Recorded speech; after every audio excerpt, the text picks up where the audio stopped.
Welcome, everyone. This is the Forensic Investigator podcast hosted by Dr. Jim.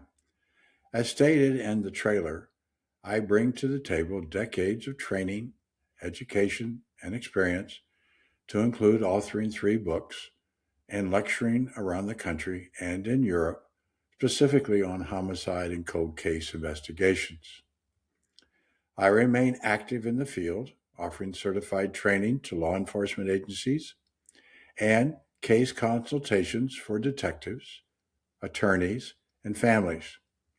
Should you have any questions about this podcast or my services, please contact me at jma.forensicinvestigator@gmail.com, or you can access my new website at www.jma, the number 4, then the letters ensics.com. Now, in this first episode, we will start with one of the foundations of the podcast by defining and discussing forensic science, the forensic investigator and the role they play, and the multiple disciplines that play a role in the process that we see in our country today. Then in episode 2, there will be a second foundation regarding forensic investigations where I will lay out some of the legal and jurisdictional issues that will appear in many investigations, separating sometimes local, state, and federal rules and laws. As episode 2 will also address how our evidence is accepted into our court system. But before we start with today's topics, I need to make a correction to the trailer regarding the homicide statistical data I provided.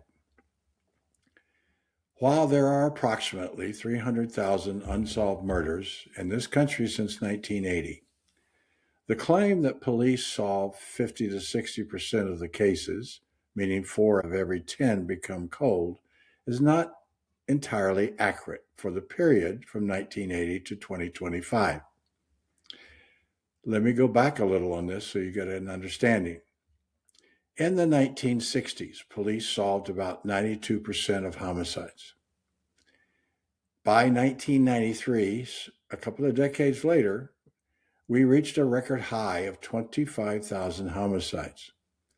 And the solve rate, or known to police as clearance rate, at that time had dropped to about 67%. Over the next 3 decades, the number of homicides declined by 30 to 40% until about 2020. But the solve rate remained in the 60 percentile range during those years prior to the pandemic. In 2016, solving homicides had become more difficult, and the solve rates had fallen to historic lows under 60%.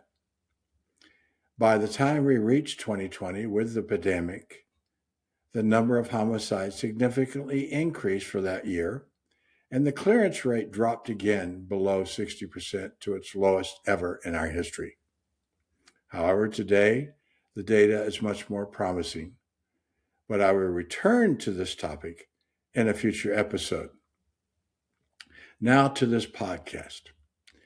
Let's focus our attention on, first, I think the best thing is forensic science. Then we'll go to the role and nature of a forensic investigator and whether the profession is considered an art or a science. And I'm doing this because the general knowledge that we see in our news media and through the internet tells us one thing, but I'm going to explain it and expand it a little further for understanding of the podcast. So let's go to forensic science. Forensic science is quite simply a marriage of science and the law. Or another way to put it, it's the application of the physical sciences to the law, which is quite simple. What is a forensic investigator? A forensic investigator is normally looked at as a trained professional who uses scientific methods and investigative techniques to collect, preserve, and analyze evidence from crime scenes. Their main goal is to establish facts, identify suspects, and support legal proceedings with an objective and unbiased report. Sometimes called crime scene investigators or forensic technicians, they act as detectives with microscopes, linking evidence to people or events. Their key duties include visiting crime scenes, collecting trace evidence like blood, fingerprints, and hair, documenting crime scenes, and analyzing evidence in labs. Specialists or specialties that span the forensics include biology, digital forensics, ballistics, toxicology, anthropology, and pathology. Maintaining a meticulous chain of custody is essential for all evidence to be admissible in our courts. And what I'm going to do here with this podcast, I want to do at least, my goal is to stretch that definition further, because I'm a firm believer that all of us, investigators alike, are actually forensic investigators. So let's go a little more here. Let's talk about art versus science. Forensic investigation is primarily a science, but it relies also on artistic skill. Now, as to being a science, it's frequently and very often based on biology, chemistry, and physics. And the key thing here is that the forensic science uses scientific methods consisting of observation, hypothesis, experimentation, and validation. In a future episode, I will have a crime scene investigator explain this process to us and how it relates to solving crime, not only for the actual crime scene person, but for the detectives or criminal investigators. One of the things that's always been brought to our minds is the thing called Locard's exchange principle. Now, Locard was a French criminalist from the late 1800s. His principle states that every contact leaves a trace, basically telling us that every time we come in contact with somebody, or a perpetrator and a victim come in contact with each other, that there will be an exchange, something left behind, such as hair, fibers, fluids, and so forth. And that is a theoretical position, but at the same time, it tells us we need to look very carefully for this evidence, and in most cases we do. Okay, let's switch from the science to the art side of this. Investigators have to use observation and reasoning to interpret the evidence. They have to be able to recognize patterns, much like an art connoisseur, for example. They have to be able to reconstruct crime scenes, which requires creative and subjective interpretation. Forensic art includes, for example, the composite sketches, age progression, and facial reconstruction, which is the blending of anatomical knowledge with artistic talent. But interpreting the whole picture of the crime scene involves human judgment, intuition, and experience. So, in conclusion, forensic investigation is fundamentally grounded in science, but it is practiced as an art to interpret the complex and often fragmented data that we receive or obtain during the course of an investigation. Now, that may be a little bit complicated to some of you, but it'll become more clear as we progress through this podcast, and it'll help you understand why some of the things are done by detectives and others during the course of an investigation. The other thing that I think is important for you to see and realize is the field of forensic science, especially over the last few decades, has tremendously grown. It's unbelievable how many people or professions are out there that now can claim themselves to be a forensic scientist. Now, I personally am not a forensic scientist.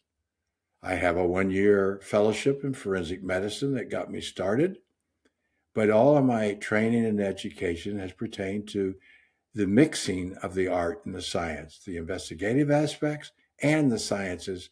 And the key thing is utilizing the scientific method. The leading organization in the United States for the forensic sciences is by far, without question, the American Academy of Forensic Sciences. It itself is pretty much the leader, and it has basically 12 distinct professional sections, which they believe representing the majority of the forensic disciplines, including anthropology, criminalistics, digital and multimedia sciences, engineering sciences, jurisprudence, forensic nurses, a section called general, which is sort of a catch-all section of fingerprint analysis, firearms examiners, and others. And then there are the doctors who are the dentists or the odontologists that specialize in forensic science. Then pathology and biology experts, psychiatry, and of course, question documents, handwriting analysis, etc. Now, these sections span laboratory analysis, crime scene investigation, and legal application of the forensic sciences as we know it today. The American Academy of Forensic Sciences is, as I said, has 12 sections. And I want to go through some of these a little bit and just maybe a little bit about each one so that you'll have a better understanding of where we are today. Let's start with anthropology. I think that's pretty well, everyone knows what that is, but basically it's the analysis of skeletal remains to determine the identity of a person, of skeletonized material, or a burn victim is burned beyond recognition. It helps us to establish the sex of the skeletal remains, the age, and help us to identify whether any trauma is involved to the skeletal material. Another section that is very, very large within the academy is called the criminalistics section. They are the ones who examine physical evidence, and they are the ones that are looking for firearm, tool marks, drugs, trace evidence, hairs, fibers, you name it. They're looking for that really small, minute stuff. They also get involved in this section with DNA and have become very well utilized throughout our crime labs in the country. In the more recent years, we developed a new section of digital and multimedia sciences. That's obviously something that's been needed for a long time and is really paving its way today. And they get involved in the investigation of digital devices, audio and video evidence. They're the ones looking at our cell phones. They're the ones that are tracking and working with the video and digital evidence from our computers and phones and so forth.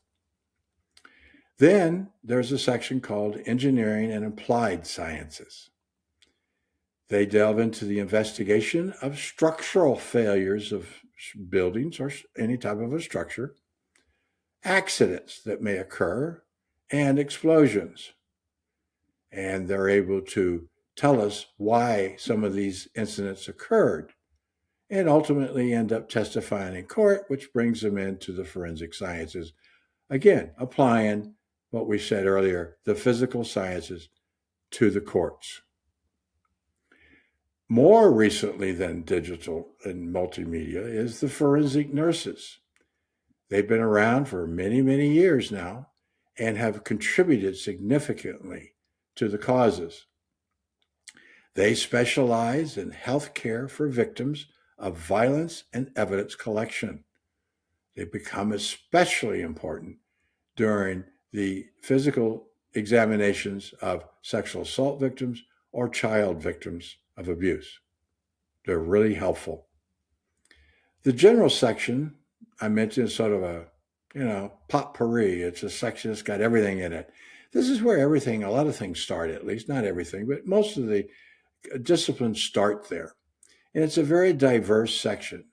And it contains specialized fields like forensic art, bloodstain pattern analysis, radiology, photography, etc.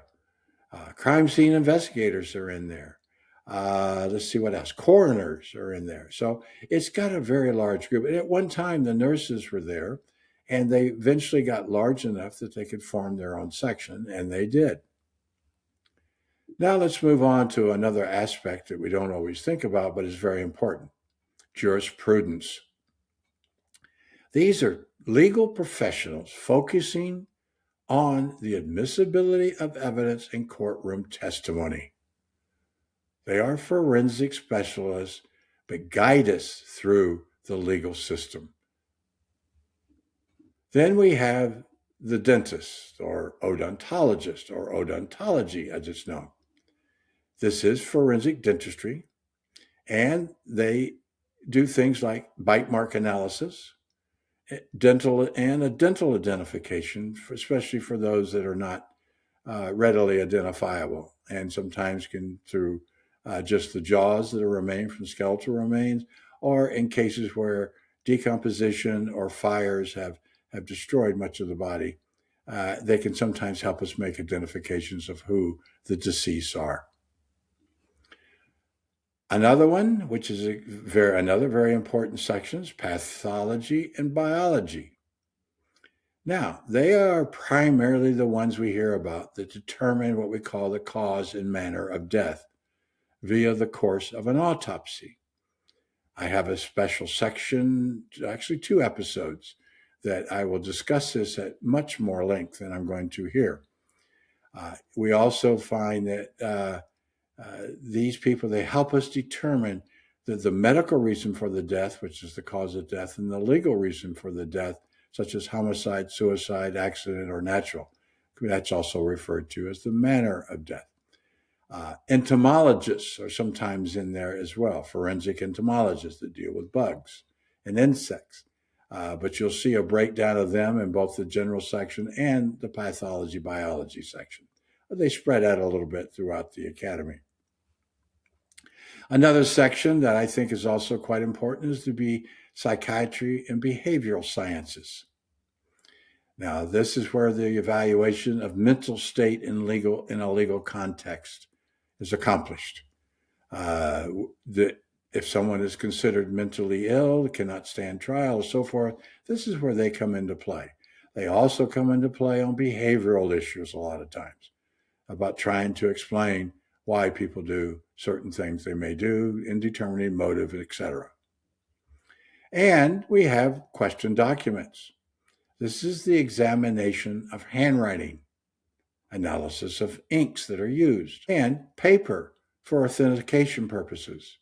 So, was the will signed by the person that they claim signed it?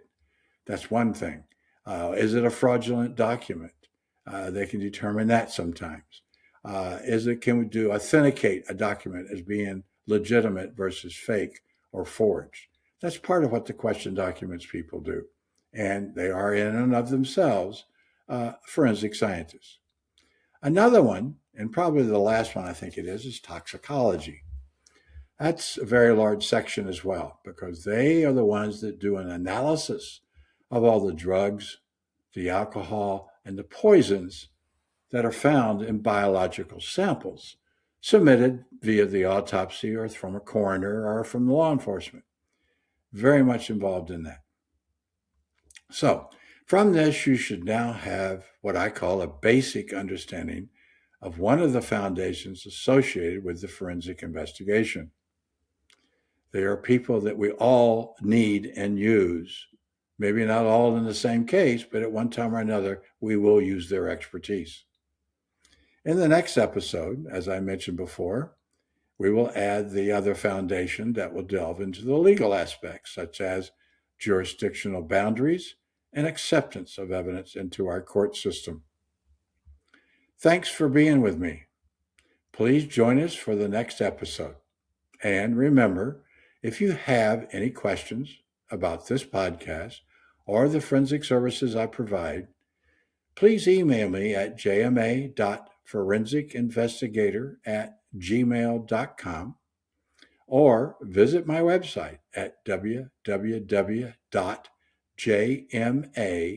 the number 4, then the letters ensics.com. I hope you have a great day and a great week. Thank you for listening.